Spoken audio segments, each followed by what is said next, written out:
À l'occasion du vernissage du 8e concours de la preuve par l'image de l'ACFAS, 8 des 20 finalistes nous ont parlé des images qui illustrent leurs recherches. Loïs Mirocourt de l'Université McGill nous parle de son image intitulée « Voir la nuit ». Alors, c'est un magnifique collier. Est-ce que c'est un collier? Alors, ce qu'on voit ici, c'est la rétine d'un tétard. Oh, la rétine d'un tétard. Oui, qui est un modèle d'étude des neurosciences. Ok. Et pourquoi un tétard? Alors parce qu'en fait, du poisson jusqu'à l'homme, la rétine, la structure de la rétine est assez commune. Donc on peut utiliser un tétard pour étudier la rétine et son fonctionnement et étendre ça aux connaissances sur la rétine humaine. C'est extraordinaire ça. Vous voulez dire que dans l'évolution, la rétine est née avec des êtres supposément plus primitifs que nous, beaucoup plus petits et primitifs, et qu'aujourd'hui, l'être supérieur, merveilleux que nous sommes, avons une rétine qui est assez semblable à celle du tétard et des petits poissons d'origine. En effet, l'architecture de la rétine, en termes de couches, ce que vous appelez les colliers de perles, en fait, sont les noyaux cellulaires qu'on voit ici en bleu.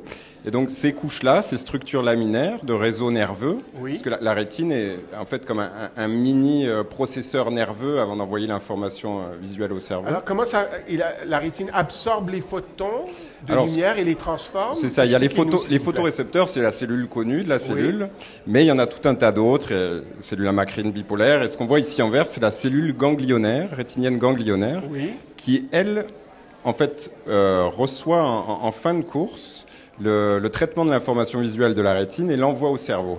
Donc, sous forme de signal électrique? De signal électrique, de potentiel d'action, donc d'un flux électrique. D'accord. Et donc ce que j'étudie moi là-dedans, c'est les propriétés d'excitabilité de ces neurones. Alors on dit que vision nocturne mise en lumière. Pourquoi parlons-nous de vision nocturne ici en regardant votre image?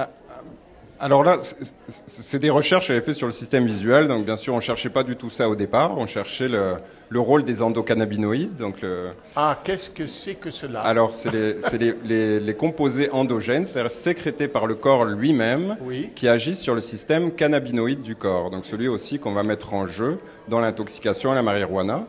Mais il y a tout un système de régulation de l'excitabilité nerveuse qui est connu depuis à peu près mieux décrit depuis les années 90, de contrôle de l'activité de ces neurones par le système endocannabinoïde. Il y en a un dans la rétine qu'on savait être présent, mais pour lequel on n'avait pas vraiment de fonction.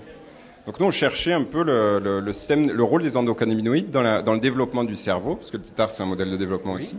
On n'a pas du tout trouvé ça, on a trouvé un rôle dans la rétine qu'on a pu mettre en lien avec des recherches un peu, des observations un peu rigolotes de pêcheurs jamaïcains et marocains qui voyaient mieux la nuit. Ils allaient pêcher de nuit parce que le poisson qui pêche vient se nourrir à la surface de l'eau la nuit, donc ils vont pêcher de nuit.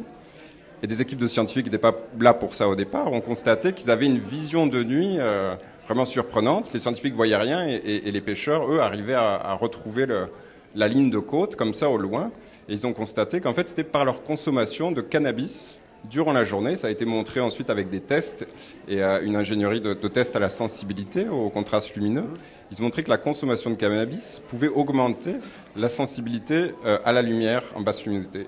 Et nous, ce qu'on a trouvé, c'est un peu ça. On a trouvé tout le mécanisme derrière, un peu fortuitement, mais ensuite en faisant 5 ans de recherche pour démontrer par quelle protéine et sur quelles cellules dans la rétine ce mécanisme avait lieu.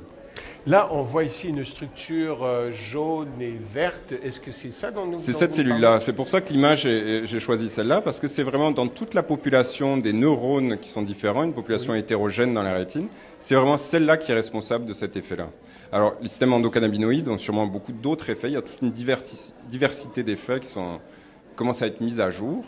Et donc ça, c'en est un nouveau qu'on a découvert qui est vraiment différent de ceux sur lesquels se basent en fait les connaissances clinique, parce que c'est vrai qu'il y a la marijuana thérapeutique qui se met en place et le Canada est en avance là-dessus par rapport à beaucoup d'autres pays. Et c'est par la connaissance en fait de tous ces nouveaux mécanismes qu'on va pouvoir légitimer l'utilisation qui est encore aujourd'hui, on constate des effets dans beaucoup de maladies, le glaucome aussi dans l'œil mais aussi dans le cerveau, d'autres types de maladies. Et c'est la découverte de différents mécanismes comme ça qui permettent de mieux comprendre pourquoi on peut aller vers des solutions thérapeutiques en fait qui utilisent la marijuana thérapeutique. Merci beaucoup, Loïs.